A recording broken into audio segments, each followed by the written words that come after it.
সুপ্রিয় খামারি ভাই ও বন্ধুরা, আশা করি সকলেই ভালো আছেন। এই যে দেখেন থাই পাঙ্গাস মাছের পোনা, বরাবরের মতন আরও একটি নতুন ভিডিও নিয়ে কিন্তু আপনাদের সামনে এসেছি। আর ভিডিওতে দেখতে পারতেছেন উন্নত মানের থাই পাঙ্গাস মাছের পোনা। আপনারা যারা উন্নত মানের থাই পাঙ্গাস মাছ চাষ করতে চান তাদের জন্যই কিন্তু আমাদের আজকের ভিডিও। এগুলো হচ্ছে নতুন বছরের নতুন চাষের পোনা। আপনারা যদি এই মাছগুলি চাষ করেন, অল্প কিছুদিন চাষ করে বাজারজাত করতে পারবেন।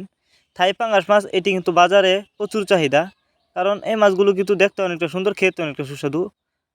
তাই আপনারা যারা উন্নত মানের থাই পাঙ্গাস মাছের পোনা চাষ করতে চান কিন্তু উন্নত মানের পোনা কোথাও পাচ্ছেন না, তারা চাইলে এই মাছগুলো আমাদের কাছ থেকে সংগ্রহ করে চাষ করতে পারবেন। এই যে দেখুন মাছগুলো আমি হাতে করে দেখাচ্ছি। এই মাছগুলো আমরা পিস হিসাবে বিক্রি করতেছি। আপনি চাইলে যে কোনো পুকুরে অথবা জলাশয়ে খুব সহজে মাছগুলো চাষ করতে পারবেন। আর এই মাছগুলো কিন্তু অন্য অন্য ক্যাটফিশ জাতীয় মাছের সাথে মিক্সরও চাষ করতে পারবেন এবং এককভাবেও চাষ করতে পারবেন। এই মাছগুলো যদি এককভাবে চাষ করেন তাহলে কিন্তু বেশি লাভবান হতে পারবেন, কারণ এককভাবে অল্প সময়ে চাষ করে কিন্তু বাজারজাত করা যায়। তো আপনারা চাইলে এই মাছগুলো সরাসরি আমাদের ঠিকানায় এসে নিতে পারবেন। আমাদের যোগাযোগের ঠিকানা ময়মনসিংহ তিরশালতলা। আর যারা থাই পাঙ্গাস মাছের রেনু চাষ করতে চান তারা চাইলে রেনু আমাদের কাছ থেকে সংগ্রহ করতে পারবেন। আমরা বাংলা কাপ জাতীয় মাছ থেকে শুরু করে ক্যাটফিশ জাতীয় মাছের চারা রেনু পোনার যত্ন সহকারে সারা বাংলাদেশে হোম ডেলিভারি করে থাকি।